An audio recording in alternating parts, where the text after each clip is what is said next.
Hello दोस्तों, study with concept के इस स्टडी प्लेटफॉर्म पर आप सभी का स्वागत है और साथ ही स्वागत है हमारे इस महासीरीज में। तो घटना चक्र की इस महाश्रृंखला में आगे बढ़ते हुए आज हम इतिहास से संबंधित क्वेश्चंस को देखेंगे और इसमें हम देखेंगे बौद्ध धर्म को। और आपको पता है, चाहे यूपी पीसीएस का एग्ज़ाम हो या फिर यूपीएससी का एग्ज़ाम हो, सारे एग्ज़ामों में बौद्ध धर्म से क्वेश्चंस बनते ही बनते हैं। तो आज हम बौद्ध धर्म से संबंधित सारे क्वेश्चंस को देखेंगे। तो यहाँ पर अगर हम देखें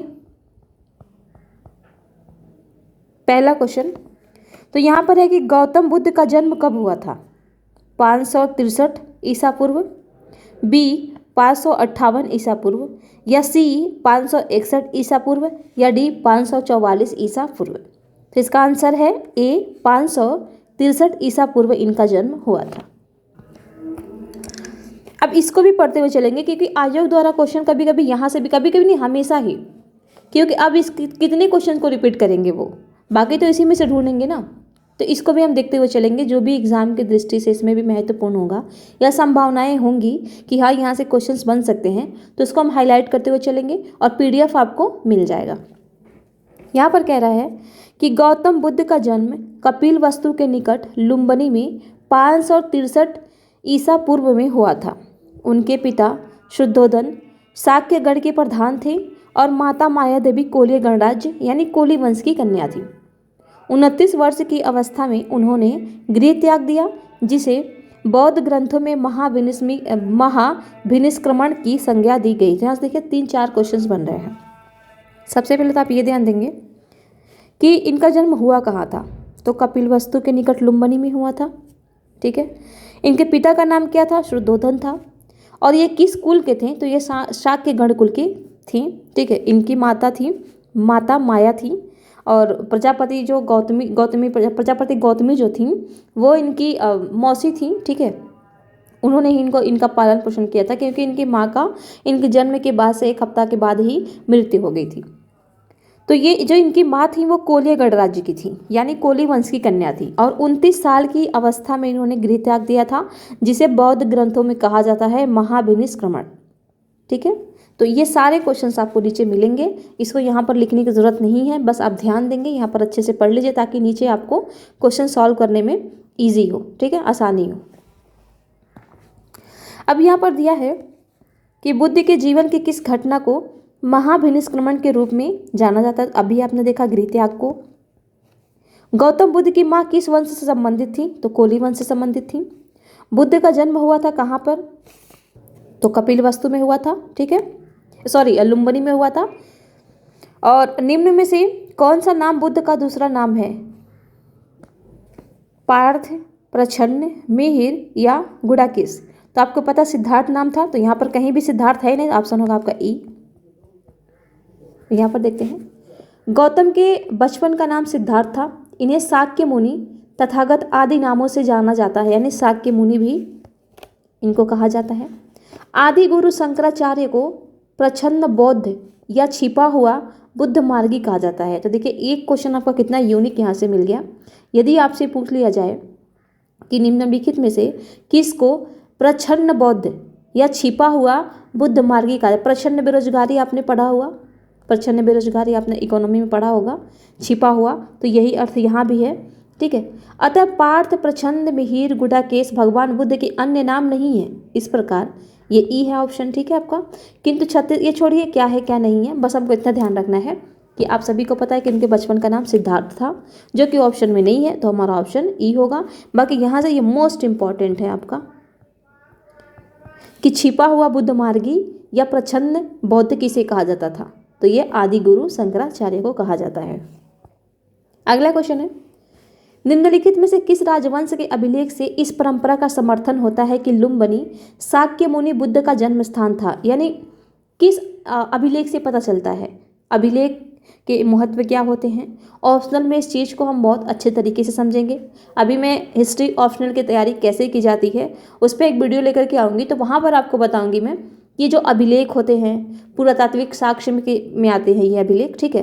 तो ये किस तरीके से इम्पोर्टेंट होते हैं, क्योंकि क्या होता है ना कि अब जो एग्ज़ाम का पैटर्न है वो दिन पर दिन बदलता जा रहा है, क्वेश्चन का पैटर्न जो है वो बदलता जा रहा है। पहले पूछता था नॉर्मली कि सिंधु घाटी सभ्यता के उद्भव पतन के क्या कारण थे। तो उसमें आप देखिए कई सारे कारण हो सकते थे, ठीक है।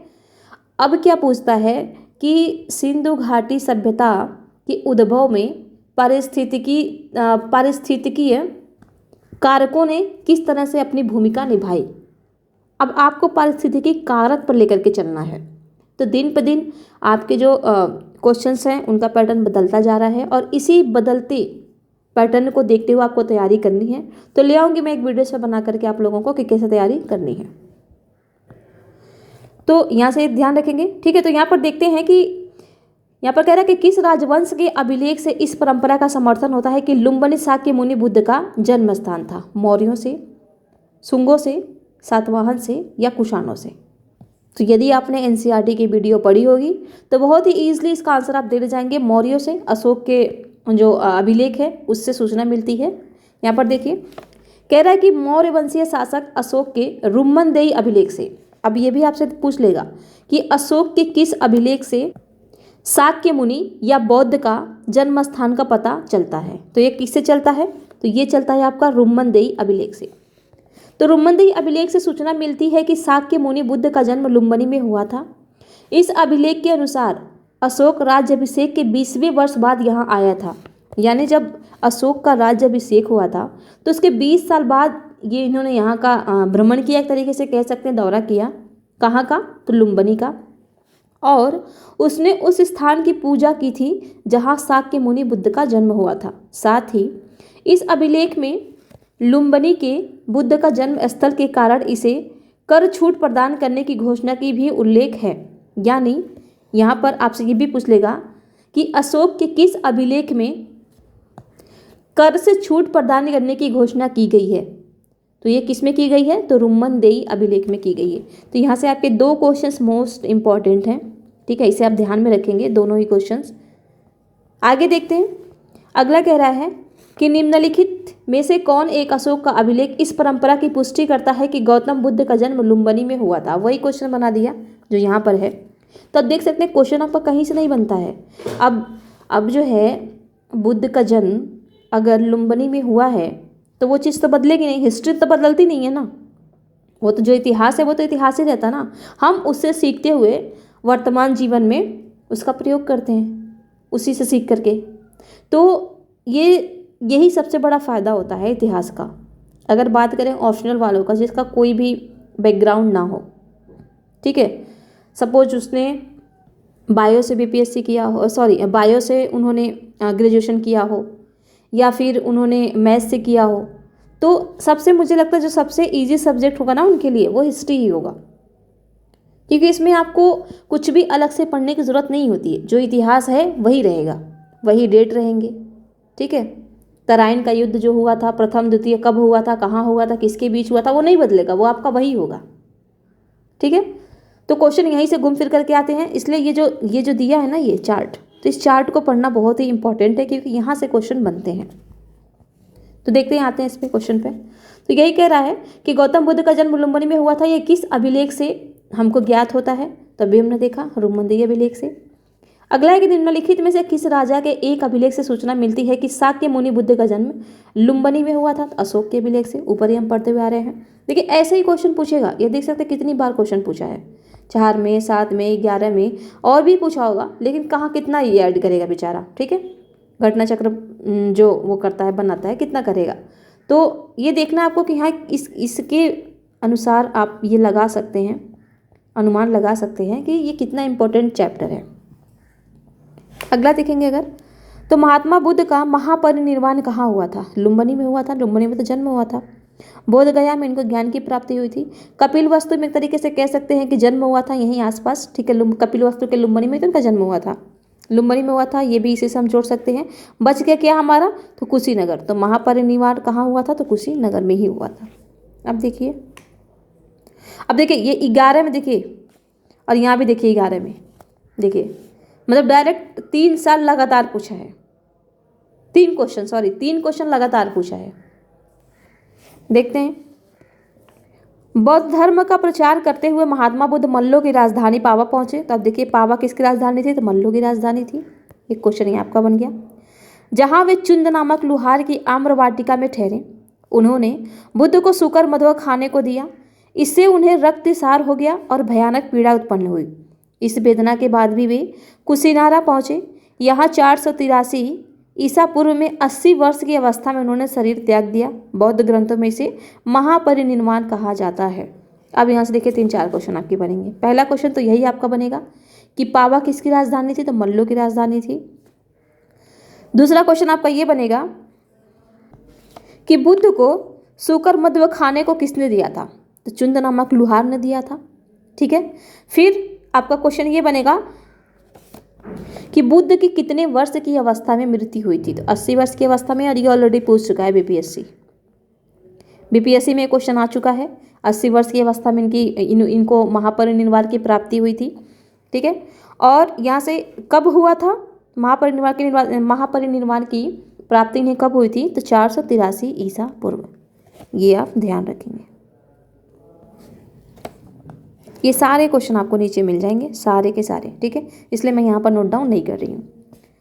गौतम बुद्ध का महापरिनिर्वाण जिस राज्य में हुआ था वह है मल्लो में हुआ था। महापरिनिर्वाण दे या महापरिनिर्वाण दे, अर्थ एक ही होगा। अगला है कि महात्मा बुद्ध का महापरिनिर्वाण किसके गणतंत्र में हुआ था, तो बताने की जरूरत नहीं है, मल्लो के में हुआ था। गौतम बुद्ध ने किस स्थान पर निर्वाण प्राप्त किया। अब यहाँ पर देखिए क्या गेम खेला है, कितना बढ़िया।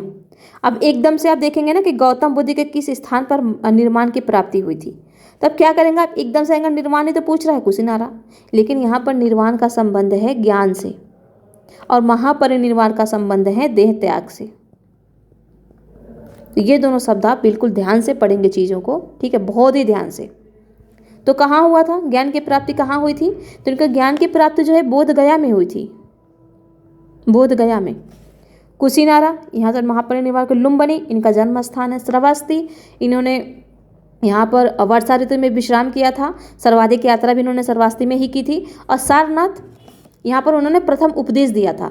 तो कहीं भी ऑप्शन में आपका जो है कि बोध गया नहीं दिख रहा है, तो ये देखिए है भी नहीं, स्टार है, तो ध्यान देंगे बोध गया में हुआ था। यहाँ पढ़ते हैं, बौद्ध धर्म में सांसारिक दुखों से मुक्ति या दुख निरोध को ही निर्वाण माना गया है। बुद्ध को सांसारिक दुखों से मुक्ति यानी कि निर्वाण ज्ञान प्राप्ति के समय हुआ, जो कि बोध गया में प्राप्त हुआ था। दो चीज़ ध्यान देंगे, महापरिनिर्वाण और निर्वाण। ज्ञान बौद्ध धर्म में ज्ञान की प्राप्ति को कहती है निर्वाण, और जैन धर्म में कहते हैं कैवल्य।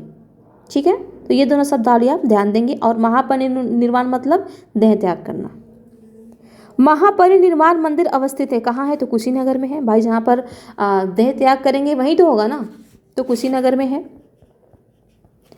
महापरिनिर्वाण मंदिर उत्तर प्रदेश के कुशीनगर जिले में स्थित है। मंदिर में स्थापित भगवान बुद्ध की मूर्ति 1876 ईस्वी में उत्खनन के द्वारा प्राप्त की गई थी। महापरिनिर्वाण मंदिर विश्व में बौद्ध धर्म के सबसे पवित्र मंदिरों में से एक माना जाता है। ठीक है, अब इसको देखते हैं। निम्नलिखित राज्यों में से किसका संबंध बुद्ध के जीवन से था, अवंती, गांधार, मगध और कौशल। तो इस क्वेश्चन को आप ध्यानपूर्वक पढ़ेंगे। ये देखिए किस में पूछा है, ये देखिए यूपीएससी में भी क्वेश्चन रिपीट होते हैं, ऐसा नहीं है कि नहीं होता। देखिए 14 में पूछा ही था, 15 में फिर पूछ लिया था। और इस बार भी इकोनॉमी के जो क्वेश्चंस थे वो रिपीट हुए थे, 2 क्वेश्चन डायरेक्टली आए थे। तो प्रीवियस ईयर के क्वेश्चंस को देखना बहुत ही इंपॉर्टेंट होता है। उसके अनुसार तो हम ये अनुमान लगा ही पाते हैं कि हाँ कैसे क्वेश्चन पूछता है, क्वेश्चन का पैटर्न क्या होता है। लेकिन साथ ही कई क्वेश्चन हमको रिपीटेड भी मिल जाते हैं, मिलता जुलता भी क्वेश्चन आ जाता है, तो इसलिए बहुत ज़रूरी होता है पीवाईक्यू को सॉल्व करना। तो यहाँ पर देखिए अवंती दिया है, तो इन्होंने अवंती तो कभी ये गए ही नहीं, 1 हटाइए। गांधार से भी इनका संबंध बिल्कुल नहीं रहा, 2 हटाइए। आंसर आ गया आपका सी, आंसर आपका सी। कहाँ कहाँ गए थे, कौशल गए थे और मगध गए थे। विकल्प में दिए गए महाजनों में से कौशल एवं मगध महाजनपदों का संबंध बुद्ध के जीवन से था। गौतम बुद्ध ने अपनी शिक्षा के प्रचार प्रसार हेतु मगध एवं कौशल दोनों राज्यों में भ्रमण किया था।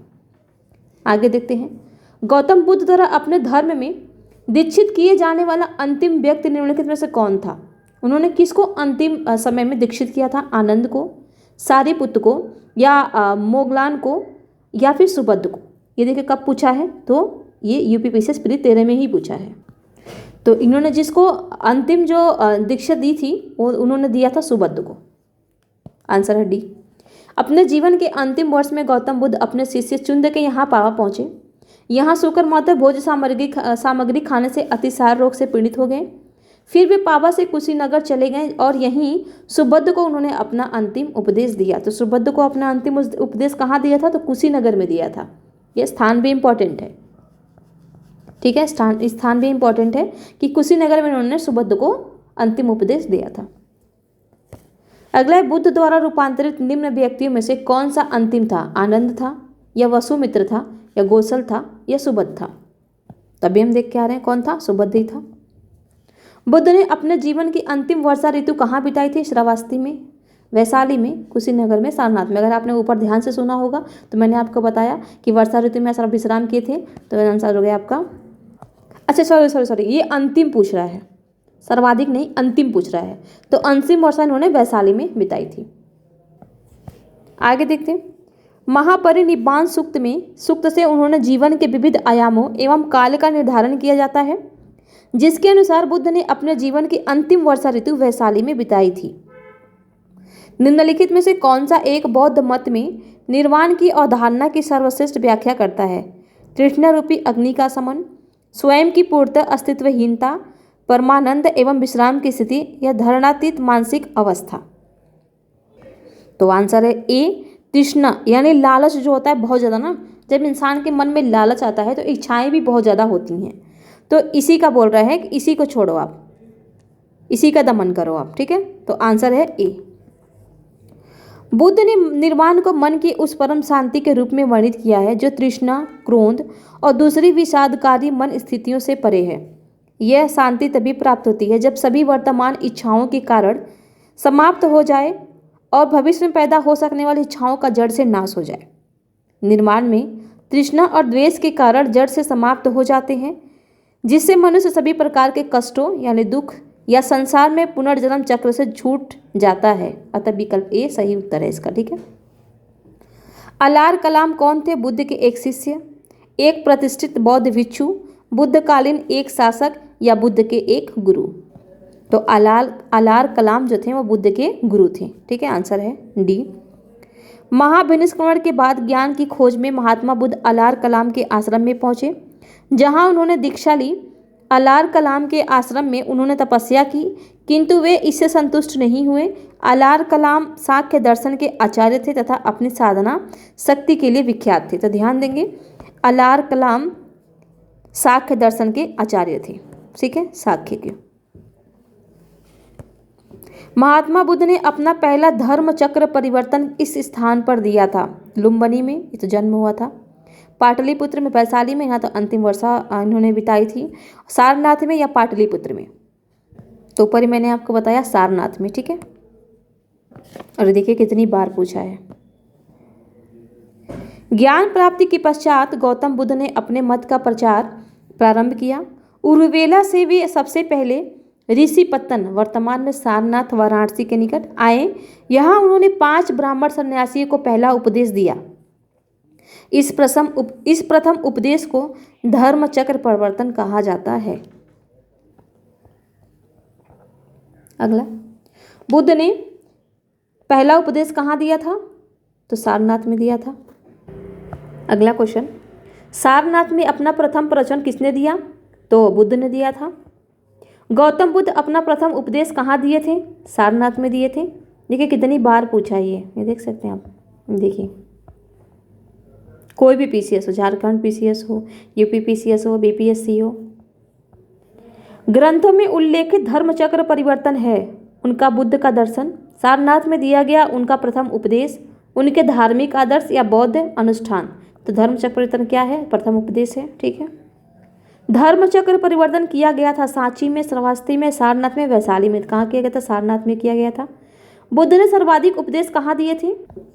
तो ये दिए थे श्रावस्ती में, ठीक है। सर्वाधिक उपदेश श्रावस्ती में दिए थे। स से याद रखेंगे, सर्वाधिक श्रावस्ती, ठीक है। बुद्ध कौशाम्बी किसके राज्यकाल में आए थे? सनातिक के, उदयन के, बोधि के, या निचचू के? तो बुद्ध कौशाम्बी आए थे उदयन के राजकाल में, ठीक है। आंसर है बी। महात्मा बुद्ध वत्सराज उदयन के शासनकाल में कौशाम्बी आए थे। वहाँ उन्होंने 9वां विश्राम किया। उदयन ने पिंडोला भारद्वाज के प्रभाव से बुद्ध बनने के बाद घोषिताराम बिहार भिक्षु संघ को ध्यान दिया। तो यहाँ से दो चीज़ आप ध्यान रखेंगे। एक तो जब बुद्ध उदयन के शासनकाल में कौशाम्बी आए थे तो यहाँ पर उनका कौन से नंबर का विश्राम था, तो 9वां विश्राम था। ये ध्यान देंगे क्योंकि पूछ ही लेता है, ऐसी चीज़ों को बीपीएससी बहुत कैच करता है। दूसरा, घोषिताराम बिहार भिक्षु संघ को दान में किसने दिया था, तो कौन दिया था, उदयन ने दिया था।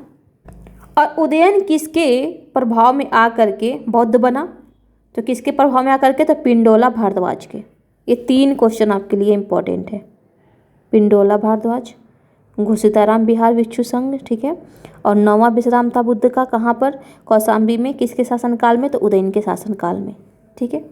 जैसे यहाँ पर अगर मैं लिख दूँ साइड में, तो उदयन बौद्ध का कौशाम्बी में 9वां विश्राम, शासक उदयन, ठीक है। उदयन द्वारा घोषिताराम, पहले तो ये लिख ले, उदयन द्वारा बौद्ध धर्म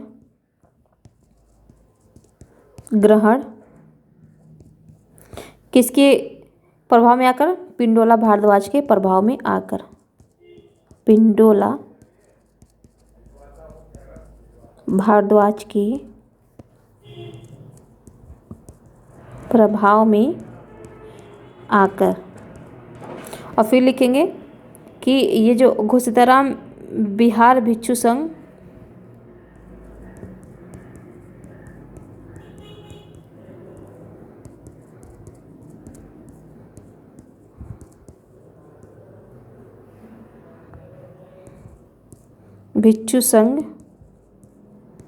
उदयन द्वारा दान, किसको, बौद्ध भिक्षुओं को,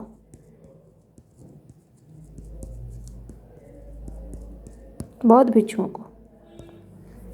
इतना आप ध्यान रखेंगे। हो गया आपका ये, देखिए 1 पॉइंट हो गया आपका, 2 ये हो गया आपका, ठीक है। 9वें में कौशाम्बी में 9वां विश्राम किया, शासक उदयन था। और फिर आपका यहाँ पर हो गया बौद्ध धर्म ग्रहण किया, किसके, पिंडोला भारद्वाज के प्रभाव में आकर के। घोषिताराम बिहार भिक्षु संघ को किसने दिया था, तो उदयन ने दिया था, ठीक है। इतनी चीज़ें आप ध्यान में रखेंगे। अगला, बुद्ध की मृत्यु के पश्चात प्रथम बौद्ध संगीति की अध्यक्षता की गई थी। यहाँ पर पूछ रहा है अध्यक्षता किसके द्वारा की गई थी, महाकश्यप द्वारा, धर्मसेन द्वारा, नागसेन द्वारा या अजातशत्रु। ये तो शासक था, इनका नाम तो कभी अध्यक्ष में आया ही नहीं थे, कौन, महाकश्यप थे। प्रथम बौद्ध संगति यानी प्रथम बौद्ध परिषद बुद्ध की मृत्यु के तत्काल बाद राजगिरी के सप्तपर्णी गुफा में हुई। इस समय मगध का शासक अजातशत्रु था। इस संगति की अध्यक्षता महाकश्यप ने की तथा इसमें बुद्ध के प्रमुख शिष्य आनंद और उपाली भी उपस्थित थे। इसमें बुद्ध की शिक्षाओं का संकलन हुआ तथा उन्हें सुत्त और विनय नामक 2 पिटकों में विभाजित किया गया। आनंद तथा उपाली क्रमशः धर्म और विनय के प्रमाण माने गए। अब देखिए बहुत सारे इसमें क्वेश्चन है। पहला तो आप यही ध्यान देंगे कि प्रथम बौद्ध संगति किसके शासनकाल में हुआ, तो अजातशत्रु के शासनकाल में हुआ। अध्यक्षता आपने देख ही लिया। और ये कहाँ हुआ था, तो राजगिरी के सप्तपर्णी गुफा में हुआ था, ठीक है, ये ध्यान रखेंगे। और इसमें बुद्ध के शिक्षाओं का संकलन हुआ था। उन्हें सुत्त और विनय पिटक नामक 2 पिटकों में विभाजित किया जाता। तो यहाँ ये भी आपसे पूछ लेगा कि बुद्ध के शिक्षाओं का 2 पिटकों में किस संगति में विभाजित किया गया था, तो ध्यान देंगे किसमें, प्रथम में ही विभाजित कर दिया गया था, ठीक है। अब यहाँ पर देखते सारे क्वेश्चन आपको नीचे मिल जाएंगे। यहाँ पर है कि प्रथम बौद्ध परिषद का संचालन निम्नलिखित में से किस एक ने किया, आनंद ने किया, महाकश्यप ने किया, मोगलीपुत्र ने किया या उपाली ने किया। तो संचालन मतलब वही अध्यक्षता, तो किसने किया था, महाकश्यप ने किया था, आंसर है बी। सप्तकर्णी गुफा स्थित है कहाँ, अभी हमने देखा राजगिरी में है। अगला, भगवान बुद्ध के महापरिनिर्वाण के बाद पहली बौद्ध संगति हुई थी कहाँ? राजगिरी में हुई थी। राजगीर दे या राजगिरी दे, आंसर वही होगा आपका। कश्मीर में कनिष्क के शासनकाल में बौद्ध संगति आयोजित हुई थी, उसकी अध्यक्षता निम्नलिखित में से किसने की थी? तो किया था वसुमित्र ने। आंसर है डी। देखिए 4 हुए थे। प्रथम तो देख ही लिया आपने, और ये कनिष्क के जो समय में हुआ था ये बौद्ध संगति, ये चतुर्थ था, ठीक है, 4th था ये। तीसरा भी हुआ था आपका, 3rd भी हुआ था, ठीक है, और 2nd भी हुआ था। 2nd किसके समय हुआ था? कालाशोक के समय हुआ था, कालाशोक के समय। 3rd जो हुआ था ये अशोक के समय हुआ था, ठीक है। प्रथम आपने अजातशत्रु देख लिया, 4th आपने देख लिया, ठीक है। और ये जो कालाशोक के टाइम पे जो हुआ था ये हुआ था वैशाली में। 2nd वाला कहाँ हुआ था? वैशाली में हुआ था। और 3rd वाला आपका हुआ था पाटलिपुत्र में, पाटलिपुत्र में। प्रथम आपने देख ही लिया, ठीक है। और इसके जो थे 3rd के वो मोगली पुत्र थे, ठीक है, अध्यक्षता उन्होंने की थी। मोगली पुत्र ऐसे करके नाम देता है। और 2nd के जो किए थे कालाशोक के समय वैशाली में, वो किए थे साबाकामी। 2nd के किए थे साबाकामी, ठीक है। ये मोगली पुत्र सुत्त था या सुत्त ऐसे करके कुछ है, मुझे एग्जैक्ट पता नहीं चल रहा है क्योंकि अलग अलग जगह अलग अलग नाम देते। बस इतना ध्यान रखेंगे मोगली, ठीक है, मोगली पुत्र सुत्त, इतना ध्यान रखेंगे आप। तो देखते हैं यहाँ पर बौद्ध धर्म की चतुर्थ संगति, ये देखिए चतुर्थ ही था। कुषाण शासक कनिष्क के राज्यकाल में कश्मीर के कुंडल वन में हुआ था। तो कहाँ हुआ था? कश्मीर के, अगर पूछ ले कि कश्मीर में भी कहाँ हुआ था तो कुंडल वन में हुआ था। इसकी अध्यक्षता वसुमित्र ने की। अश्वघोष तथा इसके उपाध्यक्ष बने थे, यानी उपाध्यक्ष कौन थे? तो वो अश्वघोष थे। और ये जो 2nd वाला है ना, ये इसमें पूछा गया था कि द्वितीय बौद्ध संगति की अध्यक्षता किसने की थी? ये अभी जो बीपीएससी का जो एग्जाम हुआ है इसमें पूछा गया है, ठीक है। इस सभा में महासंघिकों का वर्चस्व था। यहाँ बौद्ध ग्रंथों के कठिन अंशों पर सम्यक विचार किया गया था। प्रत्येक पिटक पर भाष्य लिखकर उन्हें विशाभाशास्त्र नामक टीकाओं में संकलित कर दिया गया। इसी समय बौद्ध धर्म हीनयान और महायान नामक 2 स्पष्ट संप्रदाय में विभक्त हुआ था। तो यहाँ से मोस्ट इम्पॉर्टेंट था कि किस बौद्ध संगति में बौद्ध धर्म हीनयान और महायान नामक 2 स्पष्ट संप्रदाय में विभक्त हुआ था, ठीक है। तो यहाँ पर हीनयान और महायान का आप मतलब समझ लीजिए। महायान का मतलब होता है कि लोग बुद्ध को भगवान के रूप में मानते थे, और हीनयान में एक महापुरुष के रूप में मानते थे। बस इतना ही आपको ध्यान रखना है। अगला है कि बौद्ध धर्म की महायान शाखा औपचारिक रूप से किसके शासनकाल में प्रकट हुई? तो चतुर्थ में हुआ था, तो कनिष्क के काल में ही होगा। कनिष्क के शासनकाल में बौद्ध सभा किस नगर में आयोजित की गई थी? तो कश्मीर में की गई थी, ठीक है। अगला, किस शासक के काल में चतुर्थ बौद्ध संगति का आयोजन हुआ था? किसके? तो कनिष्क के काल में हुआ था। चतुर्थ बौद्ध संगति परिषद हुई थी तो कनिष्क के शासनकाल में हुआ था। देखिए ऐसे ही आपका आएगा घुमा फिरा के क्वेश्चन। इसमें से किस शासक ने चतुर्थ बौद्ध संगति कश्मीर में आयोजित की थी? तो कनिष्क ने ही किया था। क से याद रखेंगे। निम्नलिखित पर विचार कीजिए। बुद्ध में देवत्वारोपण, बोधिसत्व के पथ पर चलना, मूर्ति उपासना तथा अनुष्ठान, कौन सी विशेषताएं महायान बौद्ध मत की है? तो मूर्ति की उपासना तथा अनुष्ठान, तीसरा तो है ही है, तो इसमें 3 है नहीं, तो हटाइए। बोधिसत्व के पथ पर चलना, बुद्ध में देवत्वारोपण यानी बुद्ध को देव के रूप में माना, तो 1 भी है आपका। तो 1 और 2 कहाँ पर आपका आ रहा है साथ में? 1 और 2 आपका यहाँ भी 1 नहीं है, जबकि 1 सही है। आंसर हो गया आपका डी। देखिए अब ये बोधिसत्व के पथ पर चलना या ना चलना ये आपको भले ही ना पता हो, लेकिन आप एलिमिनेशन करके आप अपने आंसर तक आराम से पहुंच सकते हैं। और बहुत दिन भी नहीं हुआ, देखिए 19 में ही पूछा है ये क्वेश्चन।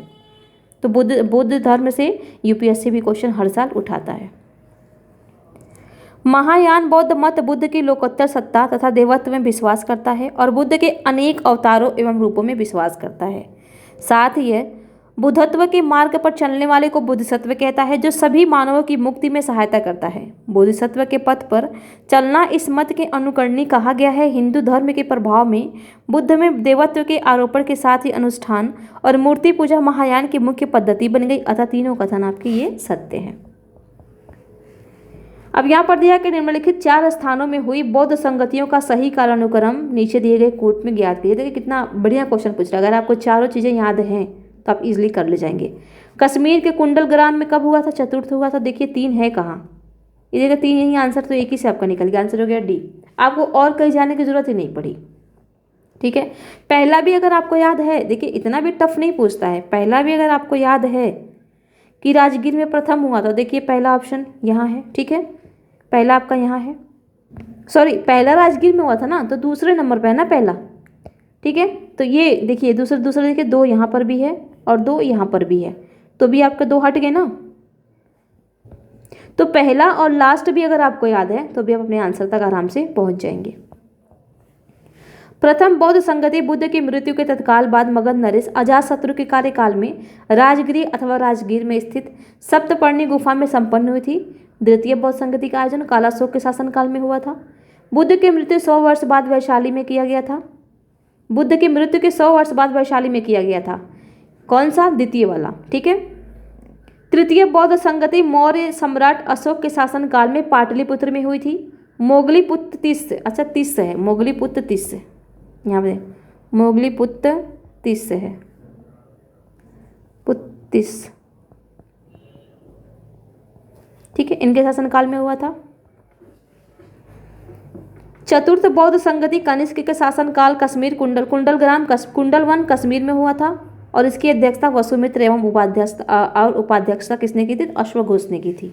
ठीक, उपाध्यक्ष थे अश्वघोष और अध्यक्ष थे वसुमित्र। ये दोनों चीजें आप ध्यान रखेंगे। द्वितीय बौद्ध संगति का आयोजन कहाँ हुआ था? अभी हमने देखा कहाँ हुआ था, वैशाली में हुआ था। तृतीय बौद्ध सभा किस स्थान पर बुलाई गई थी? पाटलिपुत्र में अशोक के समय बुलाई गई थी। प्रथम बौद्ध संगति का आयोजन हुआ था अनिरुद्ध के शासनकाल में, अजातशत्रु के शासनकाल में, बिंबिसार के शासनकाल में या उदयभद्र के शासनकाल में? तो प्रथम आप ऊपर से ही पढ़ते हुए आ रहे हैं, किसके शासनकाल में हुआ था? अजातशत्रु के शासनकाल में हुआ था। ठीक है, निम्नलिखित में से किस नगर में प्रथम बौद्ध सभा आयोजित की गई थी? नालंदा में की गई थी, गया में किया गया था, या राजगीर में किया गया था, या बोध गया में किया गया था?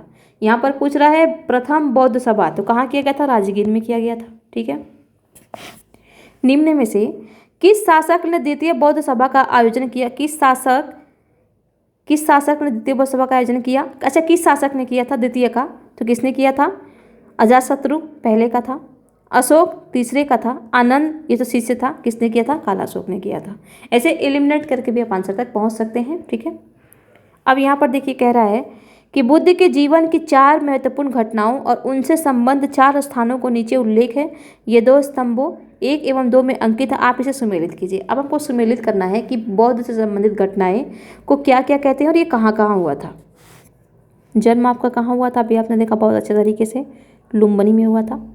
1 का 3 देखिए कहाँ है। ऐसे क्वेश्चनों में आपको सतर्कता बरतने की बहुत ज़रूरत होती है, क्योंकि एक मिस्टेक ना आपको पूरा ले डूबेगा, पूरे ऑप्शन का आपको गलत कर देगा। तो 1 का देखिए, 1 का देखिए 3 कहाँ है? तो 1 का 3 ये देखिए, 1 का 3 कहाँ है? 1 का 3 है, केवल यही है, बाकी आपका हट जाएगा। लेकिन जब यहाँ पर उपर्युक्त में से कोई नहीं दिया है तो इसे भी हम देखेंगे, क्योंकि संभवतः ये भी हो सकता है। ठीक है, 1 का हम 3 देख लिए। अब देखते हैं ज्ञान की प्राप्ति इनको कहाँ हुई थी? तो ये हुई थी बोध गया में। और प्रथम जो प्रवचन था इन्होंने कहाँ दिया था? तो वो दिया था सारनाथ में। और निधन इनका कहाँ हुआ था? तो वो था कुशीनगर में। तो आपको अब सब मिलाना है। 1 का आपने देखा 3 हुआ, 2 का आप देखिए 2 का 2 हुआ, 3 का 1 हो रहा है आपका, तो 3 का यहाँ देखिए 1 हो रहा है, 4 का 4 आंसर हो गया आपका सी। जल्दबाजी नहीं करना, जैसे भी यहाँ पर आपके ऑप्शन आए इस तरीके के, तो आपको चारों मिला करके जाना, क्योंकि क्या करता है ना, हम पहले का मिला लेते हैं, दूसरे का चौथे का मिला लेते हैं, मिल रहा है ठीक है, लेकिन यहाँ पर हेर फेर कर देता है। तो ये भी चीज़ें आपको ध्यान में रखनी है। जन्म आपने देख ही लिया, कपिलवस्तु के समीप लुम्बिनी में हुआ था। बोध गया में वैशाख पूर्णिमा की रात को उन्हें ज्ञान प्राप्ति हुई थी। ये जो भी चीज़ें हुई थी ना, कि वैशाख पूर्णिमा के दिन ही हुआ था, इसलिए वैशाखी का फेस्टिवल जो है वो मनाया जाता है, ये भी ध्यान रखेंगे। काशी के ऋषि पत्तन सारनाथ में उन्होंने प्रथम उपदेश दिया एवं कुशीनगर में उनका निधन हुआ। ये वही चीज़ है जो हम ऊपर से पढ़ते हुए आ रहे हैं। आगे देखते हैं। भारतीय कला में बुद्ध के जीवन की किस घटना का चित्रण मृग सहित चक्र द्वारा हुआ है? महाभिनिष्क्रमण में, संबोधि में, या प्रथम उपदेश में, या निर्माण में? तो ये हुआ है आपका प्रथम उपदेश में। अगर आप देखेंगे ना कि बोध गया में जो चित्रकारी की गई है, हाँ, बोध गया से रिलेटेड, जब वो अपना प्रथम उपदेश दे रहे हैं तो पीछे ना चक्र की तरह ऐसे सर है इनका, पीछे चक्र की तरह ऐसे ऐसे पूरा तेज निकल रहा है, ऐसे ऐसे पूरा तेज निकल रहा है। ठीक है, भारतीय कला में बुद्ध के जीवन के प्रथम उपदेश का चित्रण मृग सहित चक्र द्वारा हुआ है। बुद्ध ने अपना प्रथम उपदेश सारनाथ में मृगदाव हरिण वन में दिया था। तो कहाँ दिया था उन्होंने प्रथम उपदेश? बोध गया में भी अगर अंतर पूछ ले कि सारनाथ में अगर पूछ ले आपसे कि सारनाथ में भी कहाँ दिया गया था, तो ये दिया गया था मृगदाव हरिण वन में। ठीक है, अब यहाँ भी फिर वही सुमेलित करने वाला दे दिया आपका। तो देखिए प्रथम प्रवचन उन्होंने कहाँ दिया था, यहाँ पर संकेत दिया है। संकेत में पूछ रहा है कि जन्म का संकेत किससे मिलता था? कमल से मिलता है इनके। ठीक है, इनकी जब आपने बुद्ध का अगर सीरियल देखा होगा तो कभी कभी देखिए कोई चीज़ आपका बेकार नहीं जाता, पढ़ा हुआ देखा हुआ, वो सारी चीज़ें आपको कहीं ना कहीं मिल जाती हैं। तो उसमें बहुत अच्छे तरीके से दिखाया है कि उनकी माँ को सपना आता है कमल के फूल के रूप में। ठीक है, कमल का फूल वो लेती हैं। तो जन्म कमल, तो ए का 4 देखिए कहाँ है, ए का 4 यही है। आंसर हो गया आपका बी। अरे अच्छा, ये 4 यहाँ भी है, सॉरी यहाँ पर इसलिए कहती हूँ मैं, देखिए मुझसे ही गलती हो जा रही है। ठीक है, तो आप लोग ध्यान दीजिएगा। प्रथम प्रवचन हमने देख लिया कहाँ पर हुआ था, तो ये धर्म चक्र परिवर्तन, वो चक्र वाला जो था, ठीक है, वो है। फिर महाबोधि, बोधि वृक्ष और त्याग, घोड़ा से संबंध है। तो देखिए ए का 4, ए का 4, ठीक है, बी का 2, बी का 2, सी का 1, सी का 1, और बचा कौन आपका डी, तो डी का 3, घोड़ा। ठीक है, यहाँ पर एक बार आप देख लेंगे, जन्म कमल, प्रथम प्रवचन धर्मचक्र परिवर्तन, महाबोधि बोधि वृक्ष जहाँ पर ज्ञान की प्राप्ति हुई थी, और गृहत्याग घोड़ा। करमापा लामा तिब्बत के बुद्ध संप्रदाय के किस वर्ग के हैं? करमापा लामा तिब्बत के बुद्ध संप्रदाय, तिब्बत के हैं ये, और ये बुद्ध संप्रदाय के किस वर्ग से संबंधित हैं? ये बुद्ध संप्रदाय है। देखेंगे गेलुगपा, कंगयुपा, साक्यपा, लिंगमापा, ये क्या है? संप्रदाय है। तो इसका आंसर है ये बी है, ये कंगयुपा संप्रदाय से संबंधित थे। महात्मा बुद्ध के संबंध में निम्नलिखित कथनों में से कौन से सही हैं? उनका जन्म कपिलवस्तु में हुआ था। उन्होंने बोध गया में ज्ञान प्राप्त किया था उन्होंने। तो देखिए 2 कहाँ है, ये आपको पता है बिल्कुल अच्छे तरीके से, 2 इसमें है ही नहीं। उन्होंने वैदिक धर्म को अस्वीकार किया, उन्होंने आर्य सत्य का प्रचार किया था। तो सही बात है, उन्होंने वैदिक धर्म को अस्वीकार किया था, ये आपका सही है। तो देखिए 3 इसमें 3 है नहीं, 3 आपका सही है। तो 3, 1, 2 और 3 इसमें भी है। उनका जन्म कपिलवस्तु में, तो बिल्कुल कपिलवस्तु ही तो है, उसका निकट ही तो है आपका लुम्बिनी। तो इसके हिसाब से आप गलत नहीं करेंगे। तो 1 हो गया आपका। और बोध गया में ज्ञान की प्राप्ति हुई, 2 भी सही है, 2 तो है ही। ठीक है, चौथा उन्होंने आर्य सत्य का प्रचार किया था। बिल्कुल उन्होंने आर्य सत्य का प्रचार किया था। ऐसा ना हो कि आप इसके थ्रू आप क्या करें कि आंसर को एलिमिनेट कर दें, लेकिन नहीं, उन्होंने प्रचार किया था। आंसर इसका डी, चारों ही सही हैं। यहाँ पर कह रहा है कि जन्म कपिलवस्तु के लुम्बिनी में, ज्ञान बोध गया में, वैदिक धर्म की अस्वीकारता तथा 4 आर्य सत्यों का प्रचार सही। ये 4 आर्य सत्य का प्रचार किया था। ये आपने 4, वो आर्य वाला ना, वैदिक काल वाला आर्य मत समझ लीजिएगा आप लोग। ठीक है, ये आर्य सत्य वो 4 प्रकार के जो हैं उनके बारे में बता रहे हैं।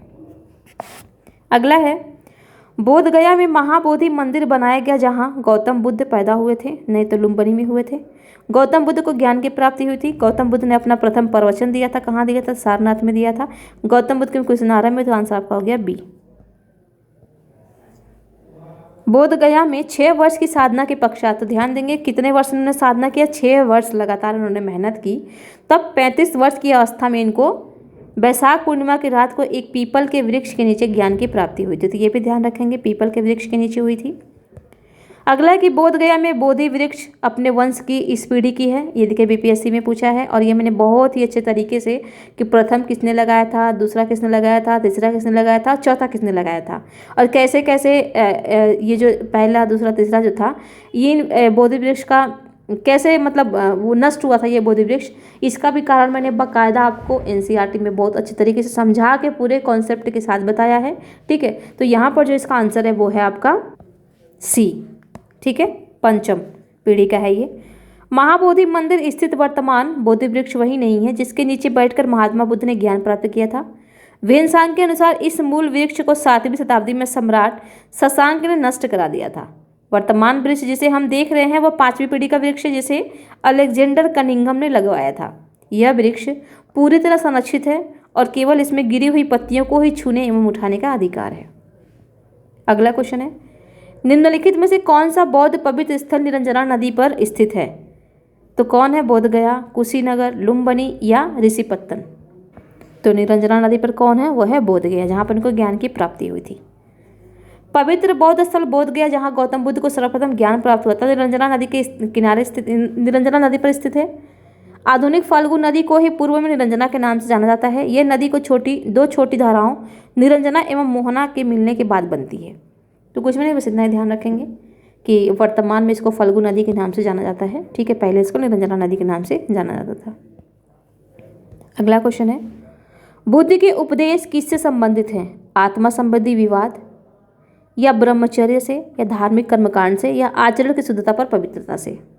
तो पढ़ के ही लग रहा आंसर डी है। ठीक है, आचरण की शुद्धता व पवित्रता पर है इनका। ठीक है,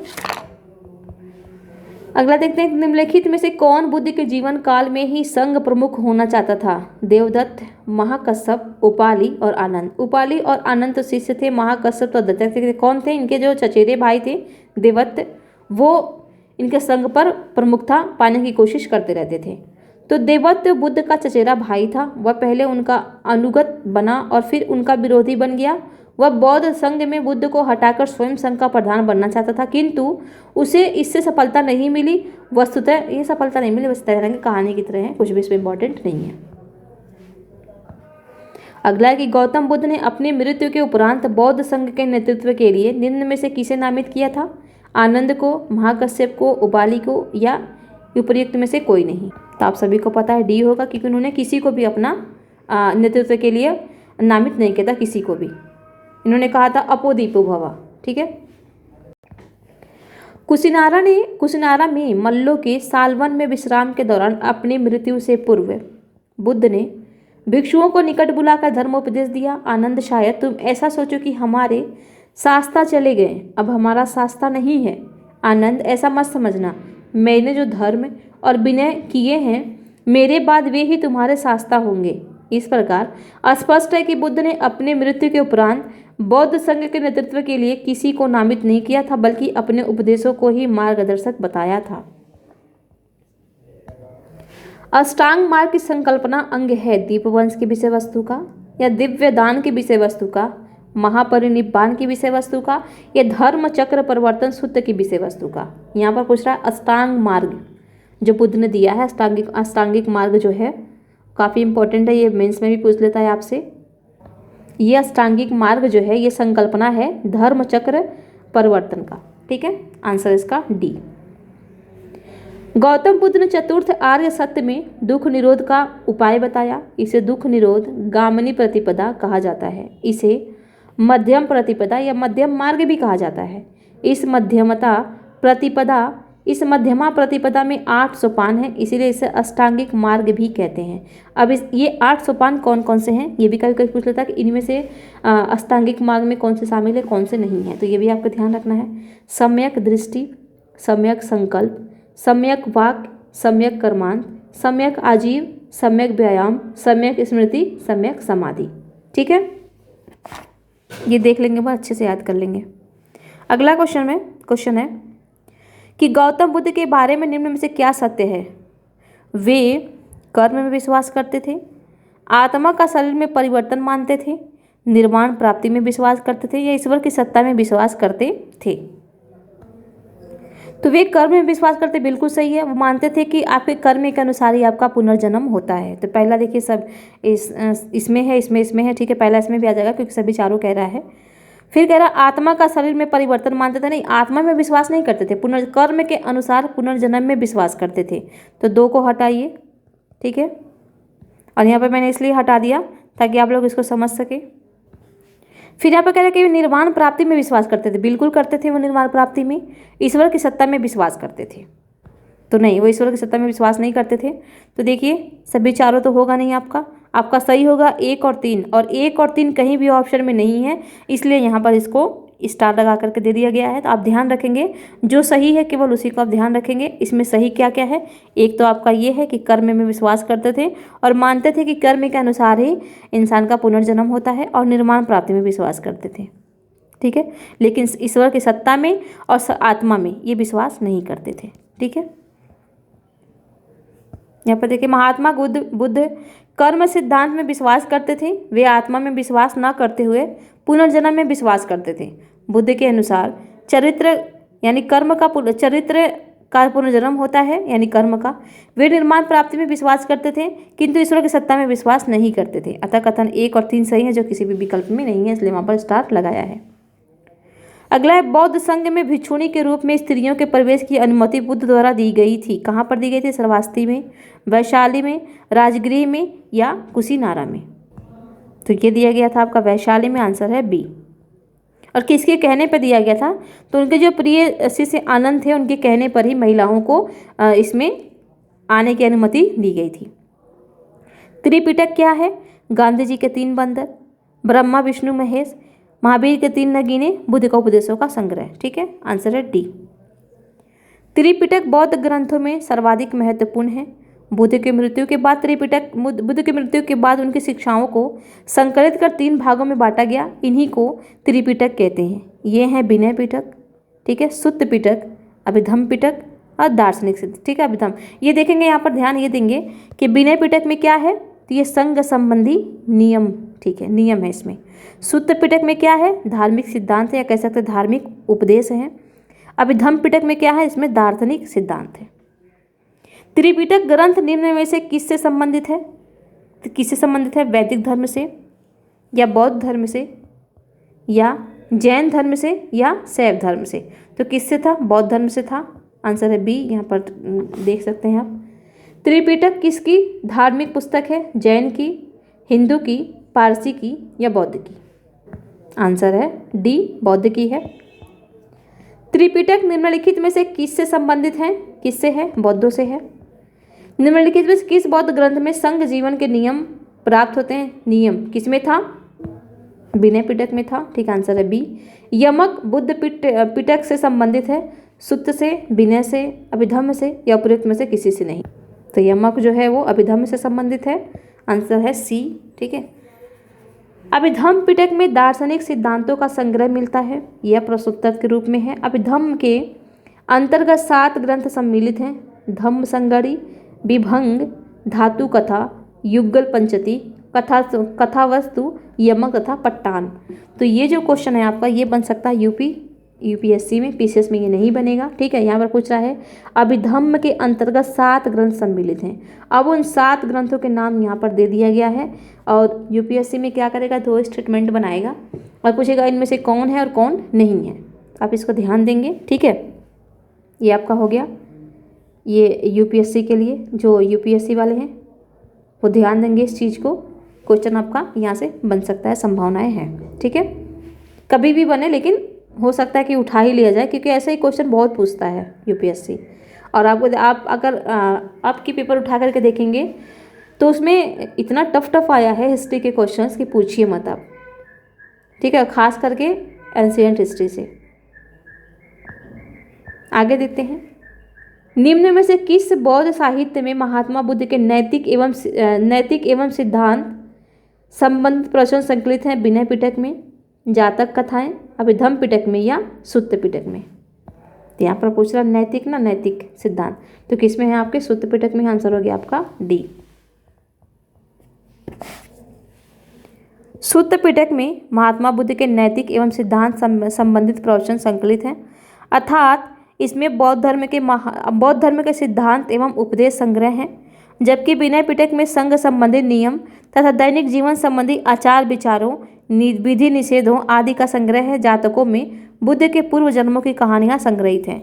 तो अब देखिए, यहाँ से आपके कई सारे क्वेश्चंस बन रहे हैं। जैसे कि सबसे पहला क्वेश्चन तो आपका यही बन रहा है कि यहाँ पर देख सकते हैं विनय पिटक में, ये तो आपको पता ही है कि संघ संबंधी नियम तो है ही, साथ ही दैनिक जीवन संबंधी आचारों विचारों, विधि निषेधों आदि का भी संग्रह है। तो अगर आपसे पूछ ले कि दैनिक जीवन संबंधी आचारों विचारों, विधि निषेधों आदि का संग्रह किस में किया गया है, तो वो किया गया आपका विनय पिटक में। जातकों में बुद्ध के पूर्व जन्म की कहानियाँ, यानी बौद्ध के पूर्व जन्म की कहानियाँ किस में संग्रहित हैं, तो वो हैं जातकों में। यहाँ पर अगर मैं लिख दूँ आपको, तो विनय पिटक,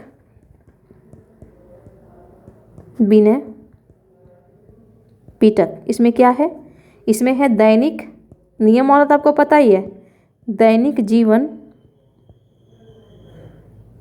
संबंधी आचार विचारों विधि निषेधों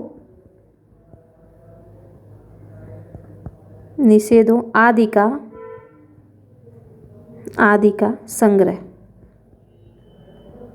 संग्रह है। ठीक है। और फिर दूसरा कि बुद्ध के पूर्व जन्म की कहानियाँ किसमें संग्रहित हैं,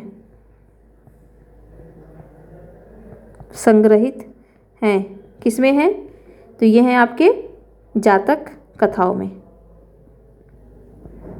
ये कह सकते हैं जातकों में। ठीक है। तो वीडियो 51 मिनट का हो गया है और इसमें क्वेश्चन अभी हैं 122 क्वेश्चन हैं, तो मुझे लग रहा है कि बहुत बड़ा वीडियो हो जाएगा, तो इसलिए और यहाँ से जो चीज़ें हैं ना ये काफ़ी समझने वाली चीज़ हैं। ठीक है। और इसको एकदम अच्छे से एक एक चीज़ को लाइन बाय लाइन पढ़ के समझेंगे। तो अभी फ़िलहाल यहीं तक इसको रखते हैं, बाकी अगले वीडियो में देखेंगे। ठीक है। आप देख सकते हैं बहुत क्वेश्चन है अभी और बहुत ही टफ क्वेश्चन है ये सारे। ठीक है। ऊपर तो वही था किस गण से हैं, जन्म कहाँ हुआ था, संगतियाँ, वो सब था, लेकिन यहाँ नीचे थोड़ा सा टफ क्वेश्चन है। यहाँ पर देख सकते हैं ये सब क्षणिकवाद वगैरह सब कुछ दिया हुआ है और काफ़ी लंबा इसमें ये भी है, चार्ट भी है, तो इसको भी पढ़ना है। ये देखिए यहाँ से भी क्वेश्चन कई सारे निकलेंगे, तो इसलिए वीडियो बहुत लंबा हो जाएगा, तो इसको यहीं तक रखते हैं। ठीक है। आप लोग इसको अच्छे से रिवीजन कीजिए, क्वेश्चन यहाँ से बनता ही बनता है, इसको हल्के में मत लीजिएगा। बाकी अगले वीडियो में देखेंगे। तो इसी के साथ आप सभी को बहुत बहुत धन्यवाद।